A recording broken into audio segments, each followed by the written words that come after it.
রাধে রাধে, নমস্কার বন্ধুরা। বৃন্দাবন ফ্যামিলি ব্লগের আরও একটি নতুন ভিডিওতে আপনাদের সকলকে স্বাগত জানাই। কেমন আছেন সবাই? আশা করি সবাই ভালো আছেন, সুস্থ আছেন। তো আজ হচ্ছে শুক্রবার আর এখন সময় হচ্ছে প্রায় সকাল 7টার মতো বাজে। তো আজ আমরা আবারও যাব গোসেবা করতে। তো এই গোসেবার জন্য যা যা কিছু সবজির প্রয়োজন, তো এই সবজিগুলোকে কেনার জন্য আমার হাজব্যান্ড আজ খুব সকাল সকাল ঘুম থেকে উঠেছে। ঘুম থেকে উঠে স্নান সেরে মন্ত্রস্মরণ করেই ও বাড়ি থেকে বেরিয়ে গেছে সবজি কিনতে, সবজি বাজারে। তো একটু সকাল সকাল সবজি বাজারে সবজি কিনতে গেলে কি হয়, একদম ফ্রেশ টাটকা টাটকা সবজি কিনতে পাওয়া যায়। আর এই সবজিগুলো একটা পাইকারি সবজি বাজার থেকে কিনে এনেছে। মানে আমাদের গোবর্ধনের রাধাকুণ্ডে যত সবজি মন্ডি আছে, তো সেই সবজি মন্ডিগুলোতে যে সবজিগুলো আনা হয় সেই পাইকারি সবজি বাজার থেকেই আনা হয়। তো অনেকটা দূরে হয়, আমাদের রাধাকুণ্ড থেকে গোবর্ধন 5 কিলোমিটার। আবার গোবর্ধন থেকে ডবলের ডবল সময় লাগে সেই বাজারে পৌঁছাতে। তো এই জন্য আজকে আমার হাজব্যান্ড খুব ভোরবেলায় ঘুম থেকে উঠেছে। ঘুম থেকে উঠে ও স্নান সেরে মন্ত্রস্মরণ করে ওর আহ্নিক কমপ্লিট করে ও বাড়ি থেকে বেরিয়ে গেছে। প্রায় সকাল 6টার মধ্যেই ও বাড়ি থেকে বেরিয়ে গেছে। আর ওখানে 7টার মধ্যে মানে বাজারে পৌঁছে গেছে। তো বাজার থেকে বাজার নিয়ে একটা টেম্পু রিজার্ভ করেছে। মানে এত সবজি, প্রায় 2 কুইন্টালের মতো সবজি আছে, দেখতেই পাচ্ছ। তো এই সবজিগুলোকে টেম্পুতে ভরে তারপরে বাড়িতে এসেছে। তো এখন প্রায় 8টা, সাড়ে 8টার মতো বাজে। তো আমি এখন গোপীনাথের সেবা করছি। তো আমার সেবা পুজো এখনো কমপ্লিট হয়নি।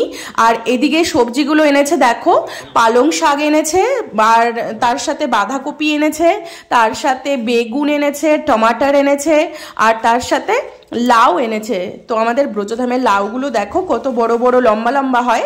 এগুলোকে কিন্তু ঘিয়া বলা হয়। এখানকার ব্রজবাসীরা কিন্তু লাউ বলে না, ঘিয়া বলে। তো এত বড় বড় সবজি আর গরুকে দিলে তো এই সবজিগুলো খেতেই পারবে না। তো তার জন্য আমার হাজব্যান্ড বসে বসে এই সবজিগুলোকে সব মানে আমানি করে নিল, মানে কেটে নিল। তো আর এদিকে আমি গোপীনাথের সেবা করছি। তো আমার গোপীনাথের শৃঙ্গার হয়ে গেল। তো এখন আমি পুজো করে আরতি করে বাল্যভোগ তৈরি করব। বাল্যভোগ লাগিয়ে সে বাল্যভোগ প্রসাদ পেয়ে আমরা সবজি নিয়ে বেরিয়ে পড়ব। তো আজকে আর দুপুরে প্রসাদ পেয়ে বেরোবো না। দুপুরে প্রসাদ পেয়ে বেরোতে গেলে না অনেকটা লেট হয়ে যায়। এর আগের দিন যখন আমরা গোসেবা করতে গেলাম, তো আমরা দুপুরে প্রসাদ পেয়ে বেরিয়েছি। তো অনেকটা দেরি হয়ে গেছিলো বাড়ি ফিরতে। তো এই জন্য ভাবলাম যে আজকে সকালে বাল্যভোগ লাগিয়ে বাল্যভোগ প্রসাদ পেয়ে তারপরে আমরা বাড়ি থেকে বেরোবো। তো দেখো আমার ঠাকুরের সেবা পুজো হয়ে গেছে, সকালে আরতিও করে নিলাম। আরতি করার পরে এখন আমি ছোলা ফ্রাই করব। রাত্রে আমি ছোলা ভিজিয়ে রেখেছিলাম, তো সেই ছোলাগুলোকে সিদ্ধ করেছি প্রেসার কুকারে। তারপরে কাঁচা লঙ্কা, টমাটার, আলু, মশলা টশলা দিয়ে ভালো করে ছোলাগুলোকে ফ্রাই করব। আর তার সাথে মুড়ি চানাচুর ভোগ লাগাবো ঠাকুরকে।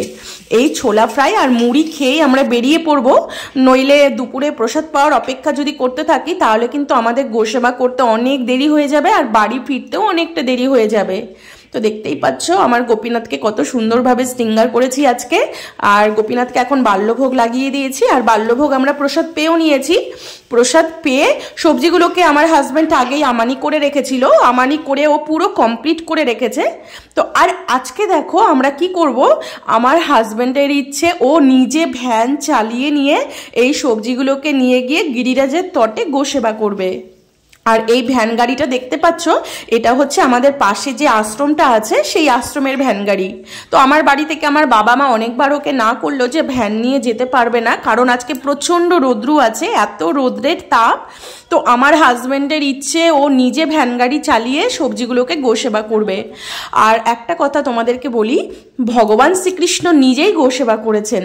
আর আমরা তো সাধারণ মানুষ, আমাদের তো সবার প্রথমে গোসেবা করা উচিত। তো এখানে দেখতে পাচ্ছ, এখানে যে সবজিগুলোকে আমানি করে রেখেছিল তার থেকে কিছুটা সবজি নিয়ে আমাদের এই যে মানে কিছুটা দূরেই আমাদের এই প্রথম গলিতেই এই কালো গাই, এগুলা দেখতেই পাচ্ছ কালো গোমাতা। এই কালো গোমাতাগুলো আমাদের বাড়ির পাশে একজন ব্রজবাসী এরা পালে। তো সেই গাইগুলোকে আমাদের এখানে এনেই বেঁধে রাখে। সেই গরুগুলোকেও কিছুটা সবজি নিয়ে খাইয়ে দিয়ে এলাম। আর এগুলো তো বাড়িতে পোষে, এদের তো অ্যাভেলেবেল খাওয়ার, প্রচুর খাওয়ার। তো তার জন্য আমরা এখন গিরিরাজের তটে গোসেবা করতে যাচ্ছি। আর এদিকে দেখো আমার 2জন সাবস্ক্রাইবার দিদি ভাই, তাদের সাথে আমার দেখা হয়ে গেল। আর তারা আমাদের বাড়ির সামনে এই আশ্রমটাতে রুম ভাড়া করে নিয়ে আছে, অথচ আমিই জানি না। কালকে আমি হঠাৎ রাধাকুণ্ড পরিক্রমা দিয়ে আসছি, তো রাস্তার মধ্যে দিদিভাই আমাকে দেখে ঠিক চিনতে পেরে গেছে। আমাকে চিনতে পেরে দিদিভাই তো ভীষণ খুশি। তো তারা কলকাতা বারুইপুর থেকে এসেছে। আর এটা দেখো আমাদের বাড়ি, আমার মা বাবা দাঁড়িয়ে আছে, তোমরা দেখতেই পাচ্ছ। আর আমাদের বাড়ির সামনে এই বড় 4তলা আশ্রমটা, এটা মন্দির বলো আশ্রম বলো যাই বলো, এখানে ভালো থাকার ব্যবস্থা আছে, খুব মানে কম সস্তার মধ্যে তোমরা রুম পেয়ে যাবে এখানে। তো আন্টিরা এসে এই আশ্রমে রুম ভাড়া করেছিল, অথচ আমি জানি না। কিন্তু দেখো রাধারানীর যদি ইচ্ছে থাকে তাহলে ঠিক আমাদের দেখা হয়ে গেল। আর আন্টির সাথে দেখা হয়ে আমি তো ভীষণ খুশি, আর আন্টিও ভীষণ খুশি। আর সত্যি কথা বলতে আমাকে যদি রাস্তায় কেউ বলে যে তোমার ভিডিও আমি সব দেখি, আমি তোমার সাবস্ক্রাইবার, তো আমার এত আনন্দ হয়। তো তার জন্য আমি আন্টিকে আমাদের বাড়িতেও এনেছিলাম। আন্টিরা সত্যি আমাদের সাথে দেখা হয়ে ভীষণ খুশি হয়েছে। হয়তো রাধারানীর ইচ্ছা ছিল, মানে আজ 7 দিন হয়ে গেল তারা আছে, অথচ আমি একদমই জানতে পারিনি। কিন্তু দেখো রাধারানীর এটাই ইচ্ছা ছিল, ঠিক আমাকে আন্টির সাথে দেখা করিয়ে দিল। যাই হোক, আমরা এখন বেরিয়ে গেছি, আন্টির সাথে দেখা করে আমরা বাড়ি থেকে বেরিয়ে গেলাম ভ্যানে করে। আমার হাজব্যান্ডও ভ্যান চালিয়ে নিয়েছে, আর আমি ভ্যানের পিছনে সবজিগুলোর পিছনে বসেছি। তো যাই হোক, আমাদের আজকে গিরিরাজ পরিক্রমাও হয়ে যাবে আর আমাদের গোসেবাও হয়ে যাবে।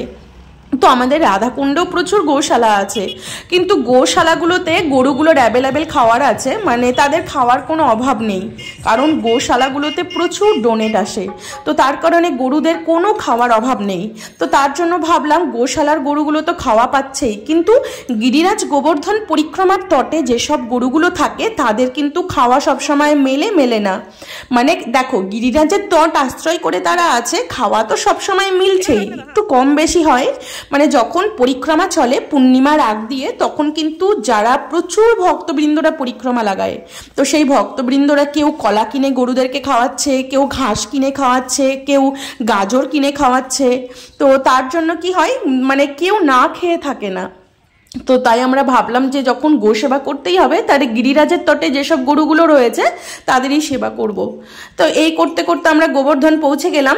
আর এত 2 কুইন্টালের মতো সবজি হবে, তো সবজিগুলো এত লোড হয়ে গেছে, বারবার শুধু রাস্তাতে পড়ে যাচ্ছে, ঠিক মতো আমরা ভাবতে পারিনি। তো যাই হোক, আবার সবজিগুলোকে ভ্যানে উঠিয়ে নিলাম।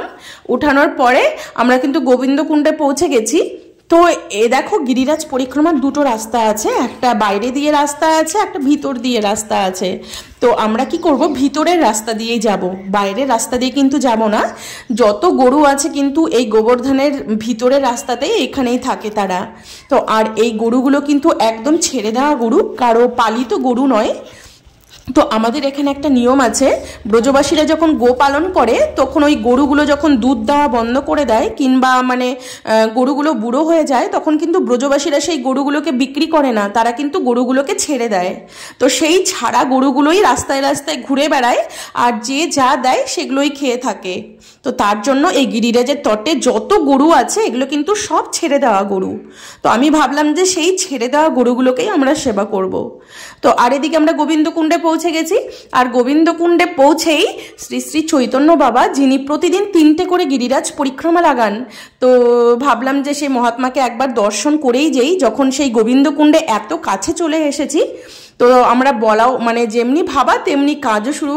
আমরা গোবিন্দকুণ্ডে এসে সেই চৈতন্য বাবার কুঠিয়াতে এসে তো বাবাকে দর্শন করে বাবাকে প্রণাম করলাম। আর এখন দুপুরবেলা, তো বাবা আমাদেরকে প্রসাদ না নিয়ে ছাড়ছে না, তো আমাদেরকে অন্ন প্রসাদ নিতে বললো। তো আমরা আর অন্ন প্রসাদ নেব না এখন, কারণ আমরা বাড়ি থেকে ছোলা ফ্রাই আর মুড়ি খেয়ে এসেছি, আমাদের একদমই খিদে নেই। তো বাবা বললো তাহলে মাদুকুরির রুটি নাও। তো একটা একটা করে মাদুকুরির রুটি আমাদেরকে দিল। তো আরও রুটি নিতে বললো, অনেক রুটি ছিল।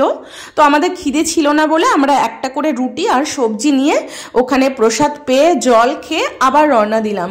তো এবার আমরা গোবিন্দকুণ্ড থেকে ভিতরের রাস্তা দিয়ে আসা শুরু করে দিলাম। এবার ভিতরের রাস্তাতে এসেই কিছুটা দূর গিয়েই দেখলাম অনেক গোমাতা আছে। সেখানে গোমাতাগুলোকে দেখার সঙ্গে সঙ্গে আমরা যেই ডাক দিয়েছি তাদেরকে, তো এই গোমাতাগুলোকে ডাক দিতে হয়, আও আও আও করে ডাক দিলে গোমাতাগুলো চলে আসে দৌড়ে। তারপরে যা যা আমরা খাওয়ার এনেছিলাম সেখানে গোমাতাগুলোকে কিছু কিছু দিয়ে দিলাম। আবার কিছুটা দূর গিয়ে, কারণ 2 কুইন্টাল সবজি এনেছি, এক জায়গায় দিব না, মানে ভাগ ভাগ করে দিব। কিছুটা দূর গিয়ে আরও গোমাতা আছে, তাদেরকে একটু দিব। আবার কিছুটা দূর গিয়ে আরও গোমাতা আছে, প্রচুর গোমাতা আছে, এদেরকে খাবার দিয়ে শেষ করা যাবে না। আর জানোই তো গোমাতারা মানে যে পরিমাণে খায়, আমরা সাধারণ মানুষ তাদের খাওয়া জোগাড় করার মতো হয়তো ক্ষমতা নেই আমাদের। তাদের খাওয়া তো জোগাচ্ছে গিরিরাজ মহারাজ আর রাধারানী। তারা গিরিরাজের তট আশ্রয় করে পড়ে আছে, তাদের কি খাওয়ার অভাব হতে পারে?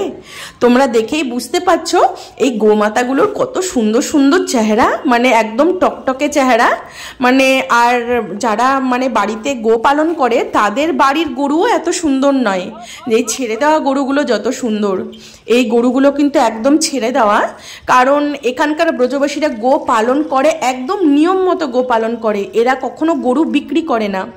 জড়জগতে আমি দেখেছি গরু যখন দুধ দেওয়া বন্ধ করে দেয় বা কিংবা গরু যখন মানে বুড়ো হয়ে যায়, তখন কিন্তু সেই গরুকে হাটে নিয়ে গিয়ে বিক্রি করা হয়।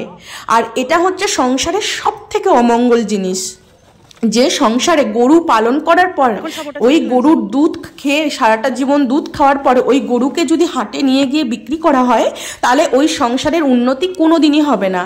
সেই সংসার থেকে লক্ষ্মী চলে যায়, চিরদিনের মতো বিদায় নিয়ে নেয়। এই জন্য গরু পালন করো ঠিকই, কিন্তু গরু কখনো বিক্রি করো না। গরু বিক্রি করতে নেই, ছেড়ে দাও। তুমি তোমার সাধ্য হচ্ছে না গো পালন করার মতো, তুমি ছেড়ে দাও, কিন্তু গরুকে হাটে নিয়ে গিয়ে বিক্রি করো না। এটা নিয়ম নেই, শাস্ত্রে মানা করা আছে। তো আমরা যা যা খাওয়ার নিয়ে এসেছিলাম, পালং শাক, বাঁধাকপি। এখানকার গরুগুলো কিন্তু পালং শাক খুবই ভালো খায়, বাঁধাকপিও ভীষণ ভালো খায়। দেখতেই পাচ্ছ গরুগুলো কত সুন্দরভাবে খাচ্ছে। মানে এই গরুগুলোর যে খাওয়া, মানে এগুলো দর্শন করেই যেন মনটা শান্তি হয়ে গেল। তো দেখো আমাদের ভগবান শ্রীকৃষ্ণ, তিনি তো সাক্ষাৎ ভগবান, তিনি সাক্ষাৎ ভগবান হয়ে নিজে গো পালন করেছে। ভগবান শ্রীকৃষ্ণের বাবা ছিলেন নন্দ মহারাজ। তো নন্দ মহারাজ তো রাজা ছিলেন, তার রাজমহলে 9 লক্ষ ধেনু ছিল। 9 লক্ষ মানে 9 লাখ ধেনু ছিল। আর ওই 9 লাখ ধেনু ভগবান শ্রীকৃষ্ণ নিজে হাতে সেবা করতেন। দেখো নন্দ মহারাজা তো রাজা ছিলেন, আর সেই রাজার মহলে কি দাস দাসীর অভাব ছিল? তার রাজার মহলে তো কোনো দাস দাসীর অভাব ছিল না। কিন্তু তারপরেও ভগবান শ্রীকৃষ্ণ নিজে হাতে সেই গোমাতার সেবা করতেন। সকাল হলেই সমস্ত এই 9 লক্ষ ধেনুকে নিয়ে, তার সখাদেরকে নিয়ে আর তার দাদা বলরাম, সেই বলরামকে নিয়ে গোচারণে চলে যেত। ওই যে সকালবেলা গোচারণে যেত, পুরোটা দিন ওই গরুর পিছনেই থাকতো।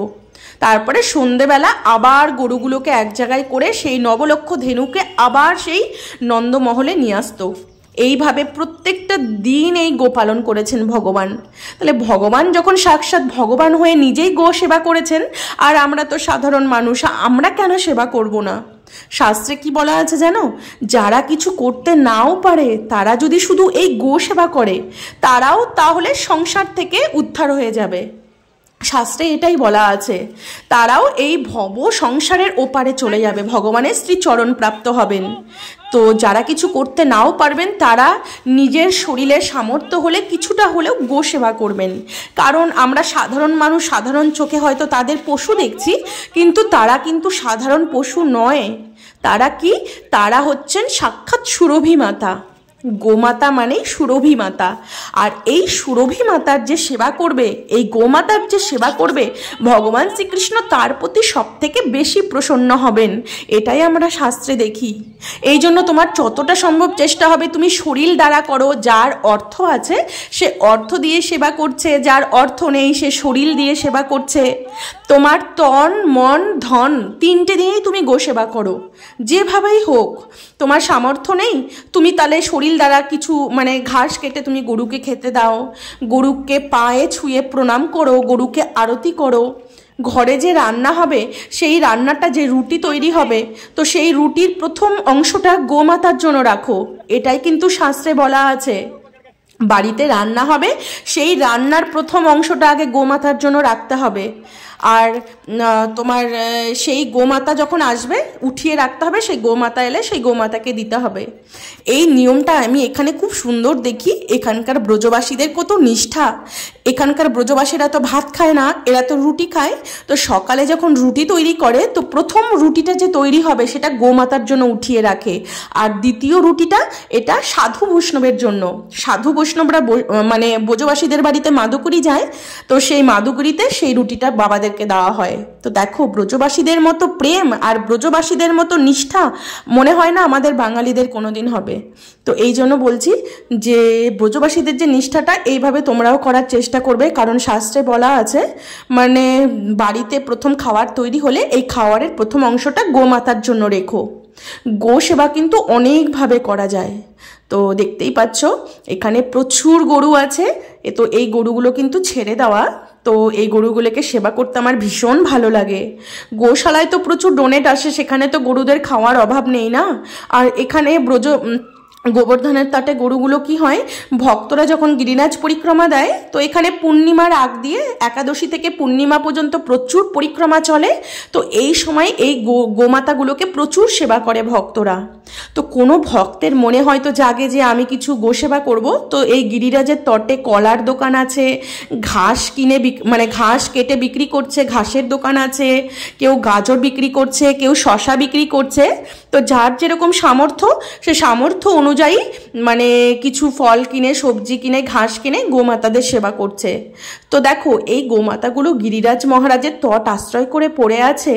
আর গিরিরাজ মহারাজের তট আশ্রয় করে যারা পড়ে থাকে তাদের কি কোনোদিন খাওয়ার অভাব থাকে? তাদের কোনোদিন খাওয়ার অভাব থাকে না। তো গরুগুলোর চেহারা দেখে বুঝতেই পারছো গরুগুলো কত হিষ্টপুষ্ট গরু। যারা বাড়িতে গোপালন করে তাদের বাড়ির গরুও, তাদের বাড়ির পালিত গরুও বোধহয় এত সুন্দর হিষ্টপিষ্ট হয় না। এখানকার ছেড়ে দেওয়া গরুগুলো যত হিষ্টপিষ্ট দেখতেই পাচ্ছ। আর গরুগুলো দেখেই মনটা এত খুশি হয়। আর এই গোমাতা কিন্তু ভগবানের সব থেকে প্রিয়, কারণ ইন্দ্রদেব যখন ব্রজ ধ্বংসের জন্য এখানে ঝড় বৃষ্টি দিয়েছিল তখন গোমাতাগুলোকে কি এখানের ভগবান তার প্রতি রুষ্ট হয়ে গেছিল। তখন ইন্দ্রদেব যখন নিজের ভুল বুঝতে পারলো তখন কিন্তু এই গোমাতাকে নিয়ে, এই সুরভি মাতাকে নিয়েই কিন্তু ভগবানের রাগ ভাঙাতে এসেছিল। আর ভগবান ইন্দ্রদেব এত অন্যায় করেছে, এত অন্যায় করার পরেও ভগবান ইন্দ্রদেবের প্রতি প্রসন্ন হয়ে গেল। কেন? গোমাতাকে সঙ্গে করে নিয়ে এসেছিল, সুরভি মাতাকে সঙ্গে করে নিয়ে এসেছিল। তো এই জন্য বলছি সাধ্যমতো তোমাদের যেভাবেই হোক, দেহ দ্বারা হোক, মন দ্বারা হোক, গরুর চরণ ছুঁয়ে প্রতিদিন প্রণাম করতে হয়। তো ভগবান তাহলে সব থেকে বেশি খুশি হয়। আর এখানে দেখতে পাচ্ছ এখানকার ব্রজবাসী মায়ারা ঘাস কেটে কেটে বিক্রি করছে। কারণ আমি তোমাদেরকে প্রথমেই বললাম যে এখানকার ব্রজবাসীরা যখন ঘাস বিক্রি করে আর যখন পরিক্রমা দেয় ভক্তরা, তখন এদের কাছ থেকে ঘাস কিনে কিনে গো সেবা করে। আর আজকে ওয়েদারটা দেখো, প্রচুর রৌদ্র উঠেছে। আর সারাদিন ওই যে সকালে বেরিয়েছি, প্রচুর ক্লান্ত হয়ে গেছি এখন, কারণ রৌদ্রের মধ্যে এতটা দূর হাঁটতেও হয়েছে। তো বেশিরভাগ হেঁটেই এসেছি আজকে। তো কারণ রাস্তা খুব একটা ভালো নয়, ভিতরের রাস্তাটা একটু উঁচু নিচু আছে, তো এই জন্য আমি ভ্যানে বসতে পারিনি। তো আমি ভ্যানটাকে পিছন থেকে ঠেলেছি আর আমার হাজব্যান্ড চালিয়েছে। তো আজকে আমাদের কষ্ট হয়েছে, কিন্তু কষ্ট হলেও মনে একটা আনন্দ যে আজকে সুরভি মাতার সেবা করতে পেরেছি, ভগবানের যাতে একটু কৃপা লাভ করতে পারি, ভগবান যাতে প্রসন্ন হন। কত ভক্ত কত প্রকারের গো সেবা করছে, কেউ বাদর সেবা করছে, দেখতেই পাচ্ছ। এক ভক্ত এক টেম্পু কলা নিয়ে এসেছে, সেই কলাগুলোকে দিয়ে বাদর সেবা করছে। আর বাদরগুলো কত আনন্দের সাথে খাচ্ছে। আর বাদরগুলো সব থেকে কলাটা বেশি ভালোভাবে খায়। আর আজকে দেখো আমার হাজব্যান্ডের জেদ, ও পুরো ভ্যান চালিয়ে আসবে। দেখতেই পাচ্ছ কত সুন্দরভাবে ভ্যান চালাচ্ছে।